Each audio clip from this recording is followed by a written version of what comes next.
In the 1st century AD, the area around the Bay of Naples served as a holiday resort, where the ancient Romans could either visit the town of Herculaneum on the coast or travel further inland to the town of Pompeii. The area, it seems, was used mainly by wealthy Romans. Pompeii itself had impressive civil buildings, sports arenas, theaters, and temples. In Herculaneum, villas lined the Bay of Naples decked out with fine furnishings. In their prime, these villas must have been an incredible sight.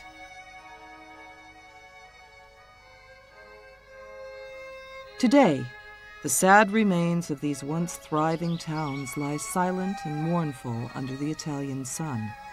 Pompeii and Herculaneum were destroyed by a huge natural disaster, a violent volcanic eruption which entombed both towns in ash and rock.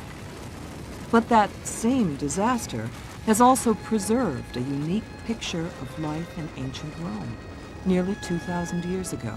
Discover the past with exclusive history documentaries from History Hit and uncover the secrets of some of the most famous people and events in history. Delve into the history of the ancients with History Hit's exclusive offering of documentaries. Explore with us the enchanting Temple of Karnak, or take a deep dive into the fascinating prehistory of Scotland. We also aim to bring you the stories and legends that shaped our world through our award-winning podcast network. Sign up now for a free trial, and Odyssey fans get 50% off their first 3 months. Just be sure to use the code Odyssey at checkout. One of the great things about Pompeii, as well as being a superb archaeological story, it was also almost a terrific detective story as well, because there was so much we did know about Pompeii.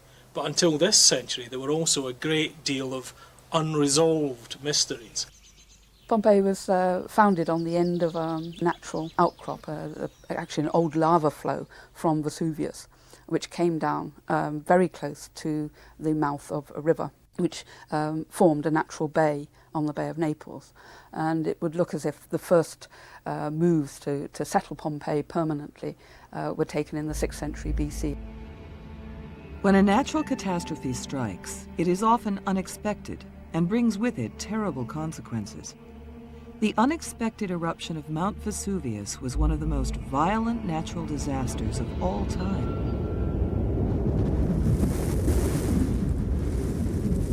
At noon, on August 24th, AD 79, the peak of Vesuvius suddenly erupted. A horrifying crash shook the earth violently. As the crater split open, a column of ash, rock, and smoke was thrown over 15 miles up into the atmosphere. Daylight turned to darkness as the thick cloud mushroomed, blocking out the sun. At once, the people of Pompeii and Herculaneum were thrown into panic and confusion.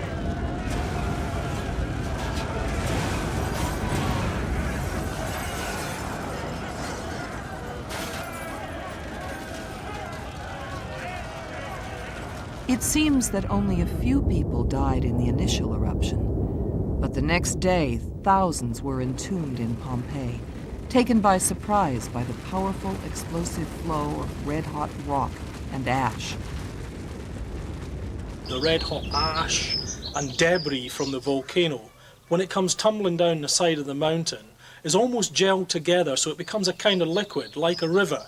It flowed down over the mountain and through the city, and it was this that did this destruction in Pompeii. It had begun like any other summer's day. The sky was clear, and the sun shone brilliantly. The shimmering water of the Bay of Naples was calm and turquoise blue. The lush green slopes of Vesuvius provided the dramatic backdrop for the summer scene. People were going about their daily business, and the rich, safe town of Pompeii hummed with activity.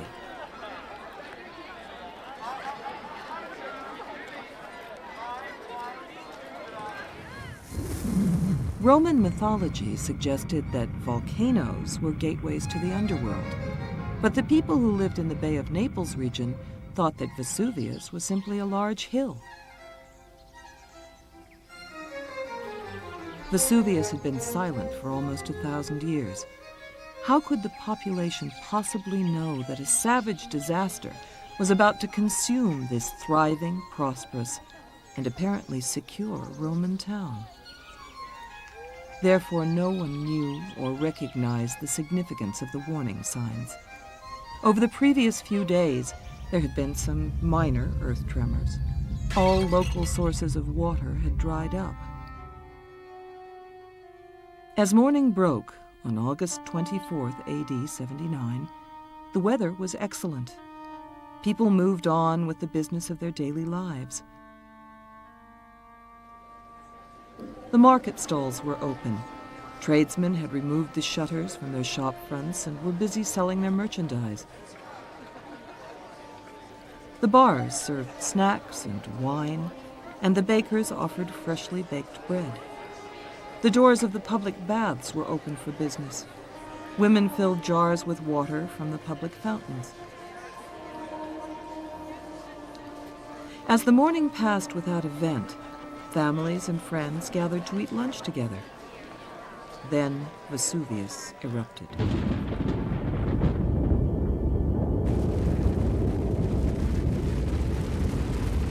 The huge explosion drew people out into the streets.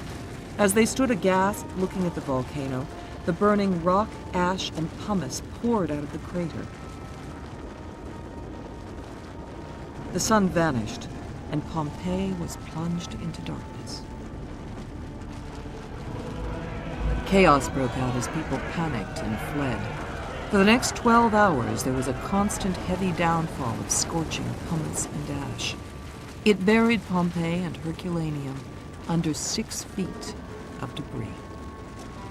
The traditional explanation is that all those who died at Pompeii were buried under the fallout from the volcano. It was only after close studies of the 1980 eruption of Mount St. Helens that the real truth about the fate of Pompeii became graphically clear.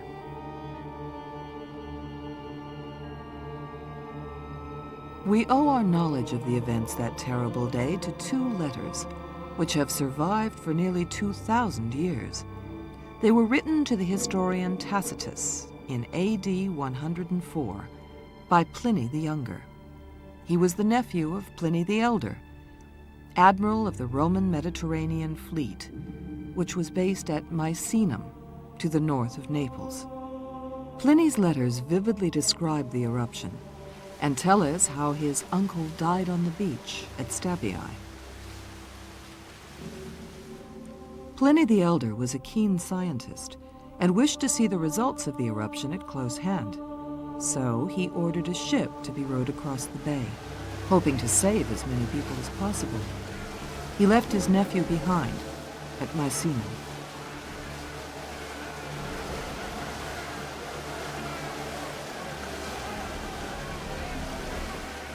The rough seas and falling rocks made it difficult to land, so Pliny ordered the ship to row to Stabii, at the south of the bay.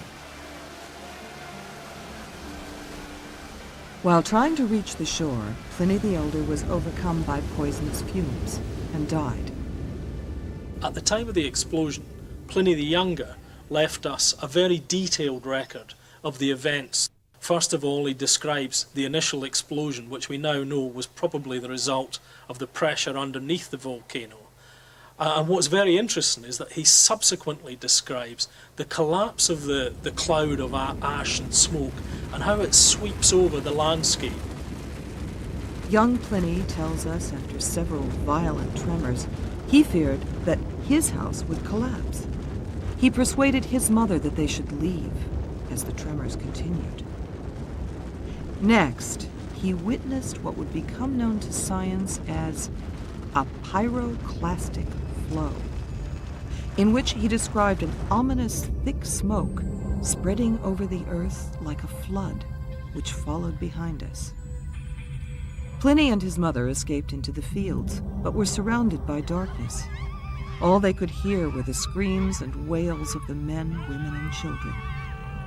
When the daylight returned 2 days later, it revealed a chilling scene. Almost all the southern end of the bay had been buried. The whole center of Mount Vesuvius was blown out by the eruption, and where the sides had collapsed, a vast new crater had been created. The enormous cone of Vesuvius was now just a stump. The slopes of the volcano, where lush woods, vineyards, olive groves, and villas once stood, was now a wasteland. Earthquakes and tidal waves had destroyed buildings, and all the remains were covered in a thick layer of ash. Pompeii represents the ideal archaeological site. It is actually a complete assemblage of buildings and their contents, and all manner of references to particular individuals within a known context, and that's really the appeal of Pompeii, with the added advantage even that it was actually stopped at a particular moment in time. At Pompeii, the tops of ruined buildings were the only visible reminder that it had ever existed. Soon, even these were taken to be used to build new shelters for the homeless. Mount Vesuvius remained active for another 1,300 years, until around 1400, coating Pompeii with layer after layer of volcanic debris. The puzzle for scientists was always to explain why so many of the citizens died, and why the mangled bodies were found on top of the ash which filled the streets, and not buried beneath. After all, the people could simply have fled indoors to avoid the falling rocks, and most would have survived. Lava from volcanoes flows slowly, and it is fairly easy to avoid. So it could not have been that which killed the inhabitants. Recently, scientists have discovered that what actually killed them was a sudden and violent torrent of burning hot rock and ash, which flowed over Pompeii. That's why we find that a lot of the bodies are actually on top of the preliminary ash and rock from the first eruption, because when that was thrown into the air and rained down on Pompeii, it was fairly easy to avoid that. All they had to do really was to go indoors to avoid the fallen ash. But when people on the second day were hit in the streets, that's when the bulk of the people were killed. That's why we find so many bodies that have been dismembered and mangled in such a severe way. About 5,000 people died at Pompeii, 1/4 of its estimated population.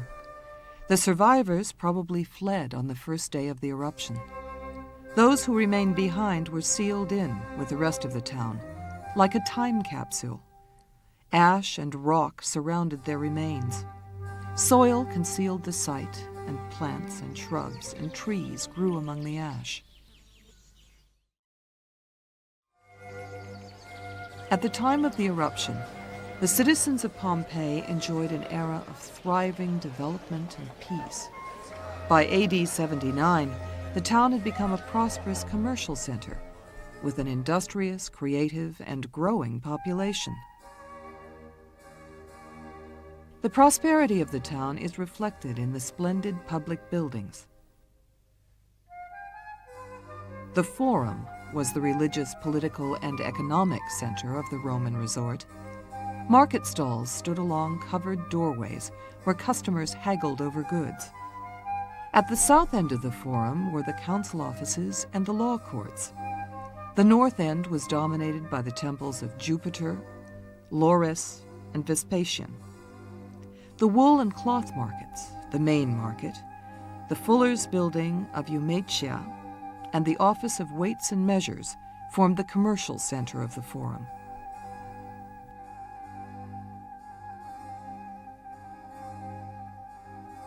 Nearby were other public buildings, including a sports ground, the Temple of Isis, and the Temple of Jupiter Maliciosus. In the area near a second sports ground was the vast amphitheater. One of the most interesting aspects of Roman civilization is this fact of living in cities and the nature of Roman towns. And Pompeii has a theatre, an amphitheatre, basilica. It has all the features that make up the sort of model Roman town. The public baths were built on main roads. These formed an essential part of daily life. Some roads had a more commercial nature, with shops and taverns. Also, a semi-rural area with vineyards and gardens survived in the center of the town. Almost all of the remaining areas of the town were residential. Rooms facing the street could be let out as shops or taverns. Sometimes whole houses were transformed into laundries, bakeries, or small factories. Rich and poor, families and businesses lived and worked in very close proximity. Estates on the fertile slopes of Vesuvius grew grapes, olives, cereal, vegetables, and animal food, or reared animals. Pompeii needed its own market garden to keep up supplies of food. Pompeii's other main industries were the production of wine and woolen cloth. Many Pompeians made their living either manufacturing items for export or importing other items from abroad. Some agricultural produce, such as wine and olive oil, was exported as far as North Africa, while pottery was imported from southern France.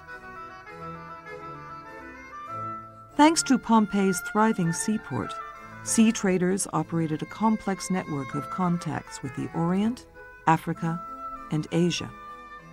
From the moment of its foundation to the moment of its destruction, its primary function as a city was as a port for the area. This is one reason, actually, why Pompeii was probably not rebuilt after the eruption. It could have been salvaged. It wasn't that deeply buried, but it's very possible that its harbour, that its port, its actual raison d'etre, was destroyed in the eruption. The people of Pompeii seem to have found a great deal of time for leisure, rest, and relaxation. The town certainly had a variety of activities on offer.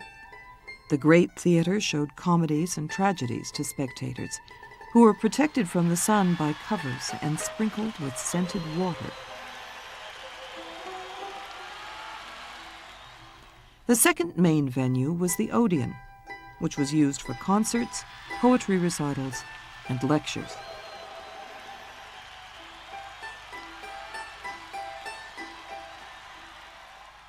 The enormous amphitheater held the games and had a capacity of 20,000 people, who took their places according to a strict social hierarchy.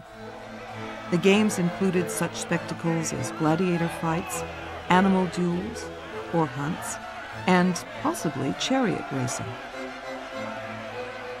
The gladiators were incredibly popular. They lived and trained in the nearby barracks.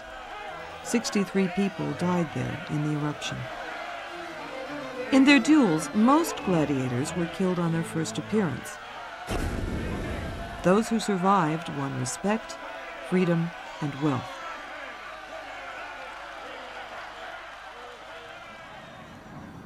In the centuries following the eruption, people slowly returned to live in the area, establishing new towns and villages.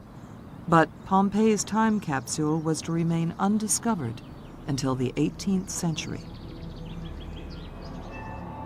One of the most famous sights of Pompeii are the plaster cast bodies. These are not actual bodies, they are made from the molds of impressions left by bodies buried in the ash. This process reveals an astonishing amount of detail: clothes, shoes, and facial expressions.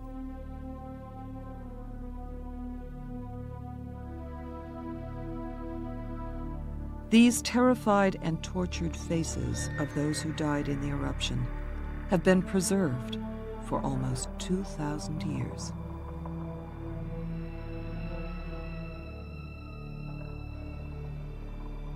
The reason for the excavations at Pompeii was that archaeologists and historians could use the discoveries to piece together a picture of the town, the townspeople, and life in the Roman Empire.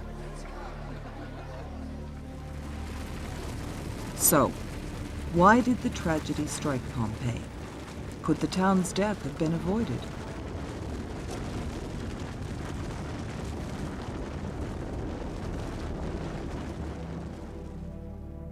Vesuvius lies on the fault line that also includes the nearby volcanoes Etna and Stromboli. Depending on the activity of these plates, a volcano can lie dormant for many years. Volcanoes occur at weak points in the earth crust where the pressure of the molten rock beneath forces its way through the surface. In most instances, volcanic eruptions are relatively harmless because lava moves very slowly and people generally have time to avoid it. Where it gets dangerous is where there's a pressure beneath the Earth's surface which results in effectively a huge explosion, and that's what's happened at Pompeii. Prior to AD 79, Vesuvius had been totally inactive for almost 1,000 years. But inside the Earth, the pressure grew, and molten rock, known as magma, collected in the volcano's chamber. Eruptions occur when the pressure under the plate is strong enough to force the magma through weak spots in the Earth's crust. When this magma reaches the surface, its path may be free, in which case it would flow slowly down the sides of a mountain. Or it may be blocked, in which case there can be a huge eruption. The eruption of Vesuvius in AD 79 showed the consequences of such a blockage. When dormant, magma deposits in the crater and shaft may cool and solidify, forming a plug. If the magma cannot escape, the pressure eventually smashes and explodes the plug out, blasting ash and rock fragments thousands of meters into the air. This is what happened at Pompeii. There were warnings that would have alerted modern scientists. Earth tremors and the natural sources of water running dry due to the rise in ground temperature are just two clues which warn of an eruption.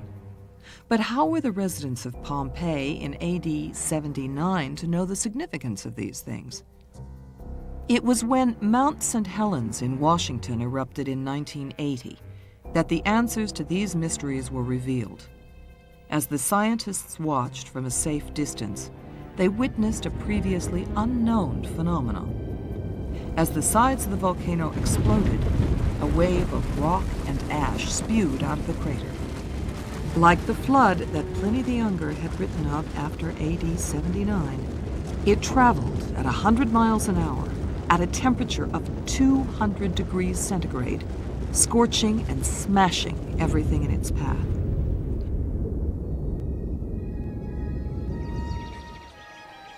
For those that had pondered the fate of Pompeii, all the pieces fell into place. Today at Pompeii, much of the site remains unexcavated. Archaeologists now use modern technology and equipment to sift the remains for the last clues to the past. Preservation and conservation experts work on mosaics and paintings, protecting them from the weather and restoring them to their best condition. Under the ash, Pompeii had been safe, but the wind, rain, eruptions, and earthquakes have continued the destruction of the town. Preserving the uncovered ruins is just as vital as continuing the excavations. Pompeii, unfortunately, is a ruin, and just like any ruin, it's likely to become more ruinous the more time it spends exposed to even quite normal weathering. The problem with the modern environment that is also full of pollutants. The other thing is that tourists themselves are quite a challenge to the structure of the town. The numbers of people who walk through the remains each year, which run into their hundreds of thousands, can also bring a considerable amount of damage with them. It is a major task to protect Pompeii so that future generations have the benefit of learning about the town and of life in the Roman Empire. It is also important that these future generations learn about the death of Pompeii.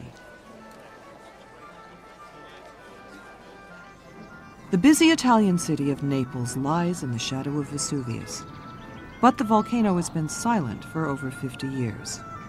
But, as Pompeii proves, this does not mean it is not active. Naples today is densely populated. The weather and work are good. People are happy and getting on with their daily business. It is a modern-day reflection of Pompeii, and just as vulnerable.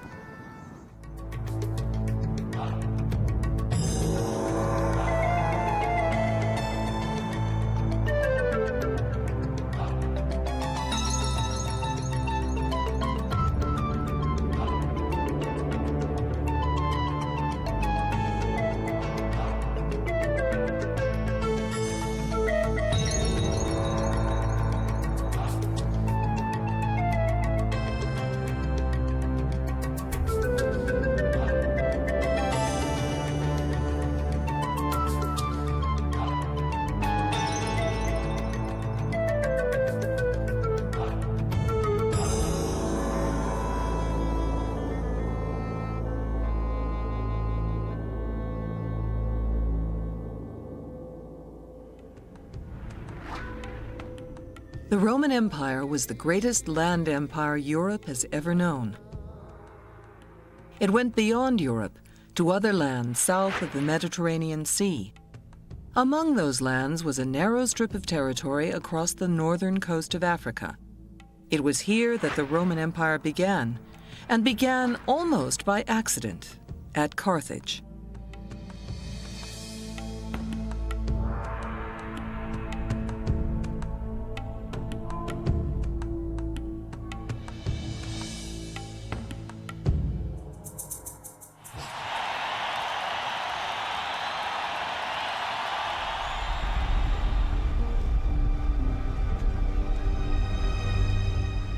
Creating an empire was probably the last thing the Romans had in mind when they fought three great wars, the Punic Wars, against the Carthaginians, finally defeating them in 146 BC.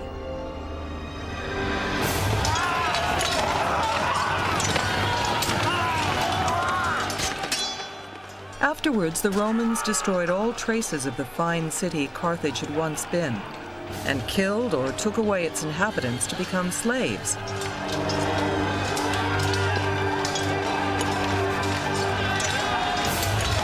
The Romans razed Carthage to the ground to eliminate their deadly enemy, and while they were doing that, they were concerned simply to win the war and wipe out their opponents.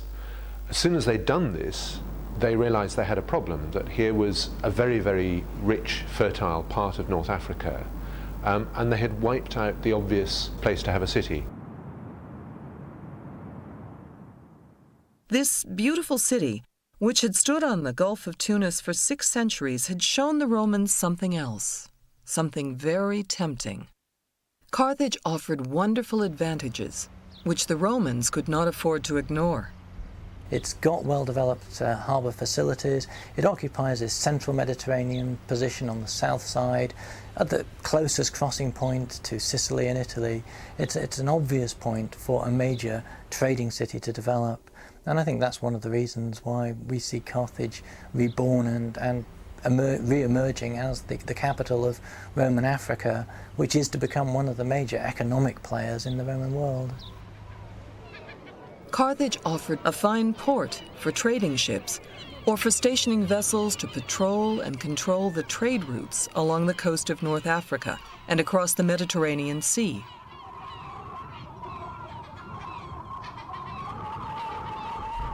Also, there was the territory inland from the coast, where vast square miles of wheat could be grown, and fine fruits, wines, olives, and other luxury foods could be cultivated.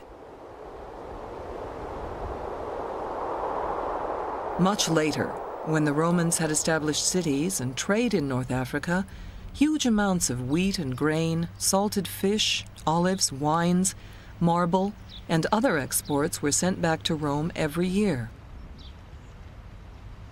We're talking about an area which embraces the countries of Morocco, Algeria, Tunisia, and Libya, right the way through to Egypt.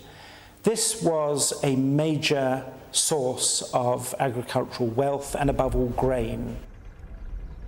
The area that we think of today as northern Tunisia, northeastern Algeria, receives sufficient rainfall to allow very good grain crops to be grown. And the historian Josephus, writing in the 1st century AD, talks about how, while Egypt provided grain for Rome for 4 months of the year, North Africa provided grain for 8 months. Now, you don't need to take that absolutely literally, but it does show the relative importance of North Africa in feeding Rome. But at the start, founding a Roman colony there was by no means an easy task. The reason was a long series of civil wars among Roman leaders, and several murders, including the killing of the famous Julius Caesar in 44 BC. It was 14 years after the death of Caesar that his great-nephew, Octavius, at last triumphed over all his rivals and became sole ruler of Rome. He is better known as the first Roman emperor, Augustus, a name which meant deserving of respect and trust. That was why it took nearly 100 years before the Romans returned once more to the site of Carthage in 29 BC, and this time succeeded in founding their own city.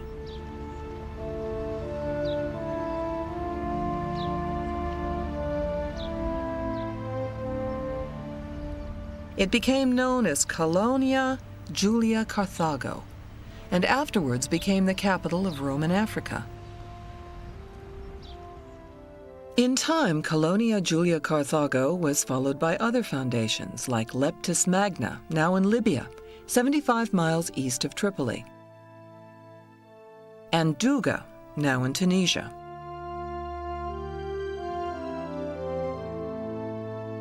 Cities like these were not only magnificent with wonderful buildings and fine streets, they showed that the Romans intended to stay in North Africa because they brought their way of life and its many comforts with them.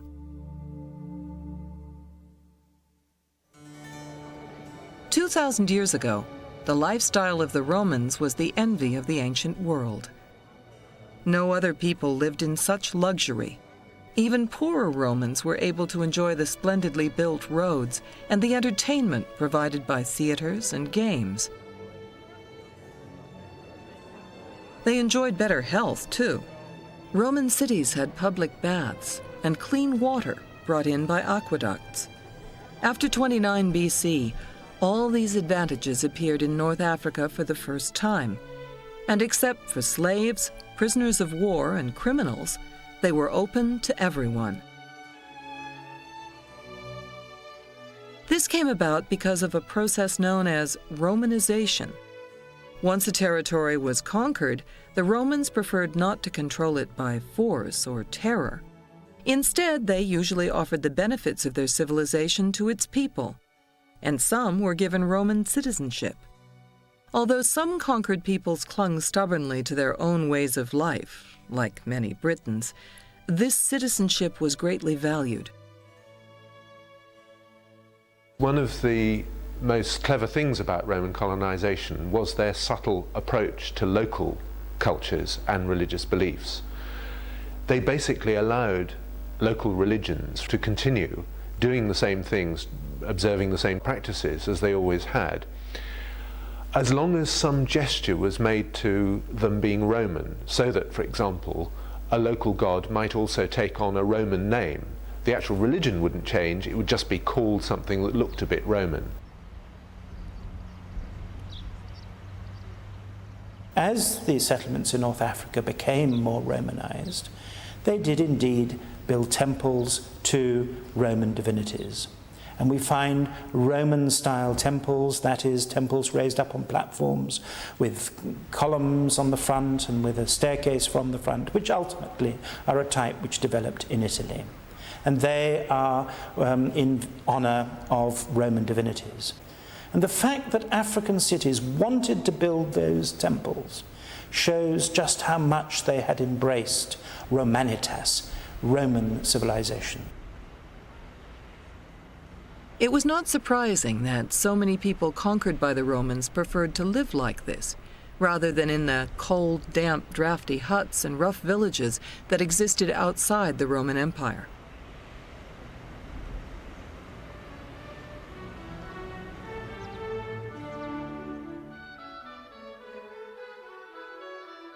Just look at these beautiful mosaics, with pictures made from tiny colored stones.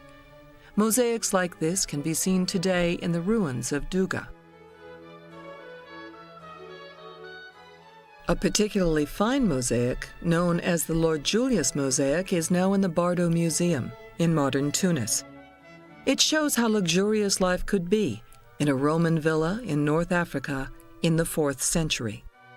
You can see the rich landowner surrounded by his servants, and his wife putting on her jewels with the help of a servant girl.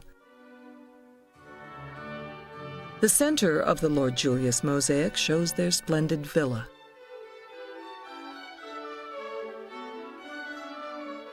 Inside, the walls of villas like this were decorated with beautiful paintings and friezes, or borders. There was every luxury item which money could buy: bronze statuettes, statues of Roman gods and goddesses, carved lamps, beautifully made tables and silk cushions of many colors scattered over the floors. The dining rooms in Roman villas were often splendid places, with beautiful decorated walls, and a table surrounded by couches on which the Romans lay when they ate.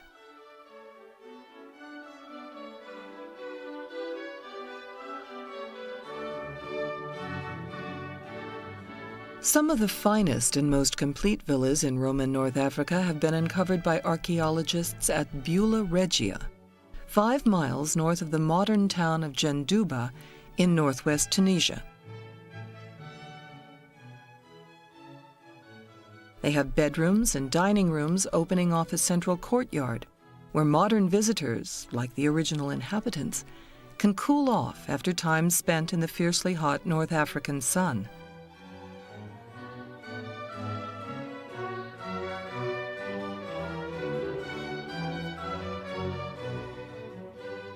Some of Bula Regia's villas were built partly underground to keep them cooler.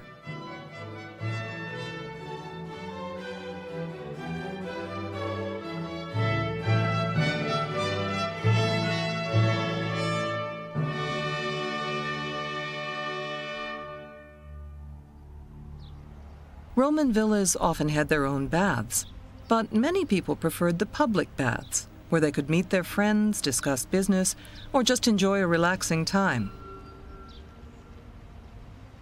Roman emperors often built huge public baths to let people know how great and powerful they were. And among them were the baths built at Leptis Magna by the Emperor Hadrian between 119 AD and 127 AD.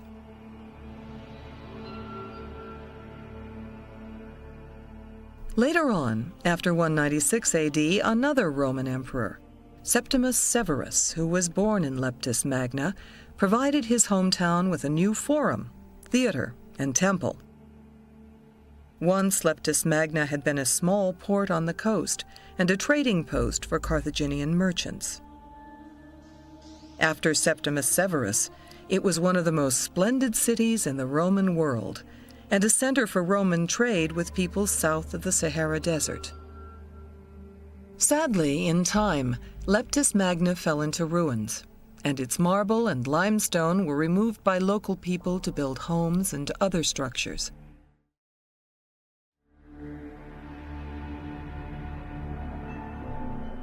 Duga was luckier. It has been well preserved over the centuries.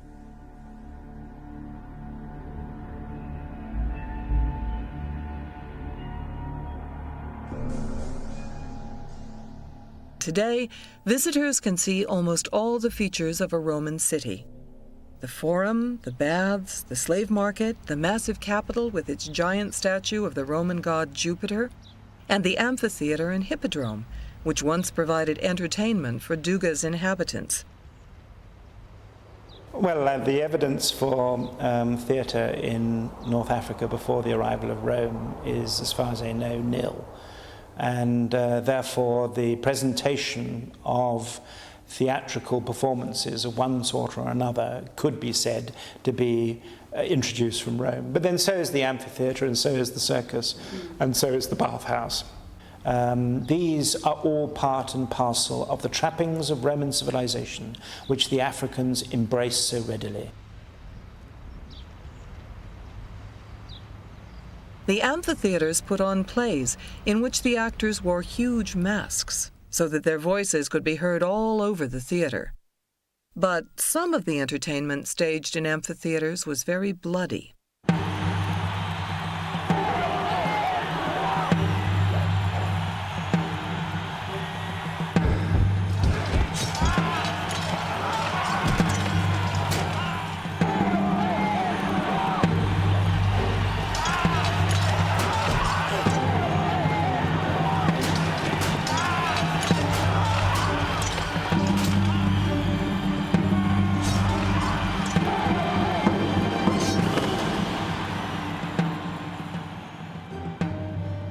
At another Roman site in North Africa, El Jem, you can still see the rows of stone benches, which once held up to 35,000 people, and which rise 40 yards up a slope so that everyone could get a good view. The theater at El Jem was a giant 160 yards long and 137 yards wide. Gladiators used to fight to the death here, and Christians and other victims were torn to pieces by lions, leopards, and other fierce animals. Much later, in the 3rd and 4th centuries AD, many Romans in the cities of North Africa were converted to Christianity. But before that, Christians were regarded as enemies of the Roman state and its gods, and large numbers of them died in the arena. At El Jem, the centre of the arena has substructures underneath it where gladiators and wild beasts could be kept before they were brought on. There are shafts for cages to be hoisted up to the arena from the cells underground so that animals could be released. All of this shows us some kind of an insight into the practical organisation that must have been required for staging spectacles of mass killing and mass hunting. At El Jem, you can still visit the underground rooms where these unfortunate people were imprisoned before being forced out to face a violent, terrifying death. Sometimes, the lions and other wild animals were set on each other, and as they fought, the watching audience would cheer loudly, thoroughly enjoying themselves. The gladiators, too, faced lions in the arena, but at least they were armed with a variety of weapons. Some carried swords, others used three-pronged tridents. Some gladiators used large nets to entangle their opponents and bring them crashing to the ground. Some were armed only with a lasso. Some even fought blindfolded, on horseback. Needless to say, life for a gladiator was usually very short. If they lost a fight, the audience used to decide whether they lived or died. If a gladiator was lucky, the crowd might yell "Mitte," meaning let him go. But if he was unlucky, the audience gave the thumbs down side and cried "Jugula," which meant cut his throat. At that, his victorious opponent killed him straight away.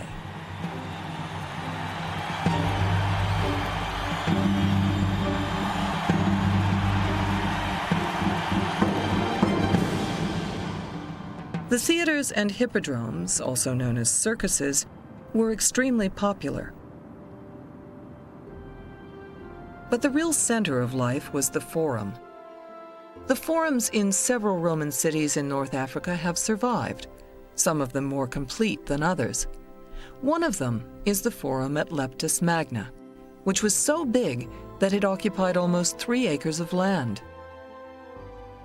Once, long ago, these places were full of crowds.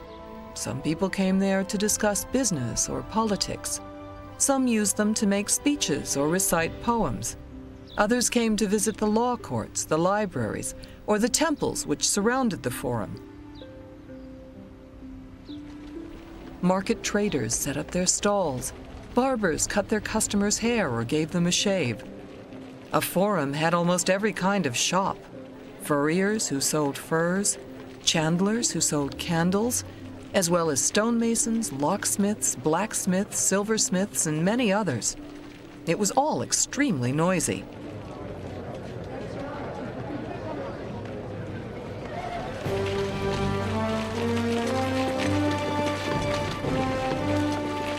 None of this would have been possible without the soldiers of the Roman army. Everything depended on them.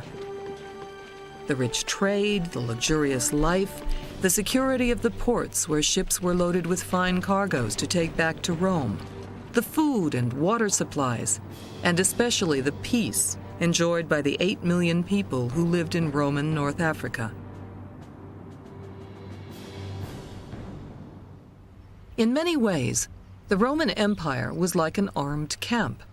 Inside, Roman citizens and others who lived there were sure of being safe.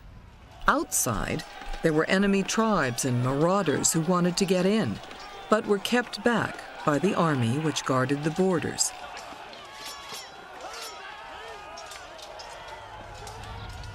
The Roman army also provided the empire with many practical benefits. The army's engineers built a huge network of roads in North Africa, covering nearly 12,000 miles. This allowed people to move quickly and easily over very long distances, travel from city to city, or reach the seacoast from far inland. This was how the huge sacks of grain and wheat from the farmlands and barrels of wine or olives were able to reach the ports to be loaded onto the ships that sailed across the Mediterranean Sea to Rome. This was how tourists could visit faraway cities and enjoy the sights.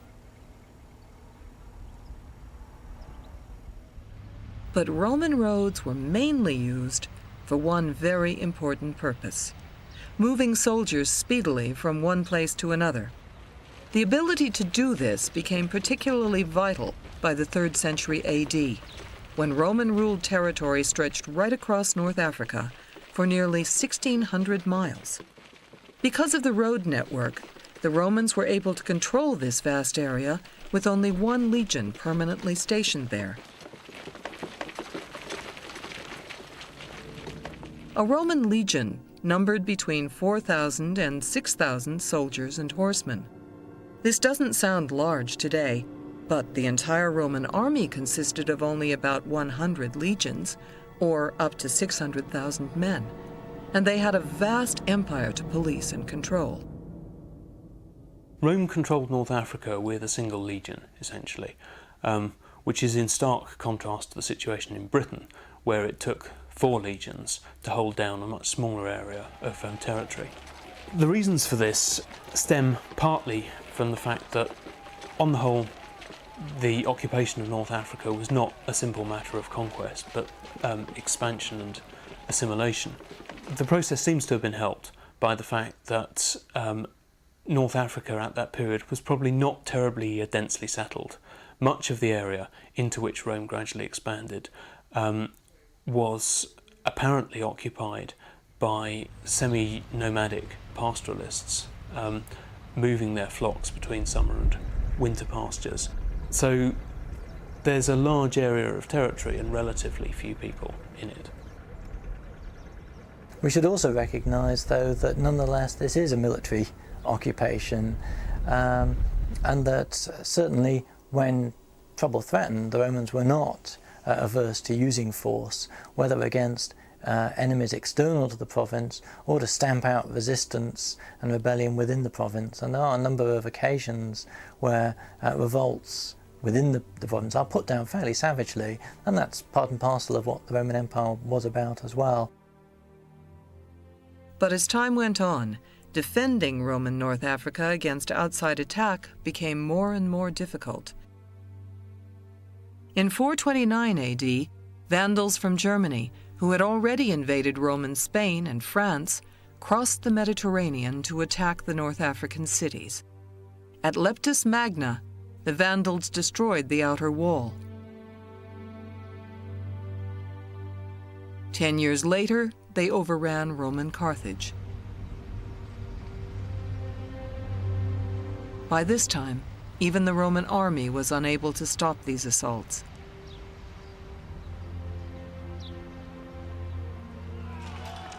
In 523 AD, Leptis Magna was invaded by fierce Berber tribesmen.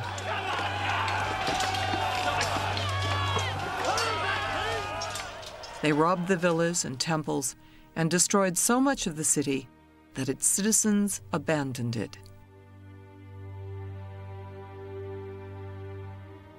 The Roman Empire in the west, centered at Rome, had collapsed in about 476 AD. But its eastern half, the Byzantine Empire, centered around Constantinople, now Istanbul in Turkey, survived. In 533 AD, the Byzantine Emperor Justinian sent his best general, Belisarius, to North Africa to retrieve what he could of the once great Roman province. Leptis Magna, or what was left of it, became the capital of Justinian's new territory.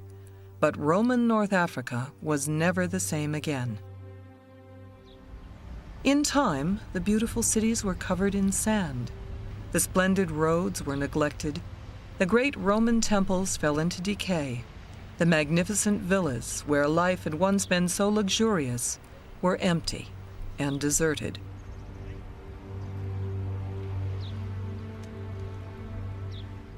By 643 AD, when the region was attacked and occupied by the Muslims, the great days of Roman North Africa were well and truly over.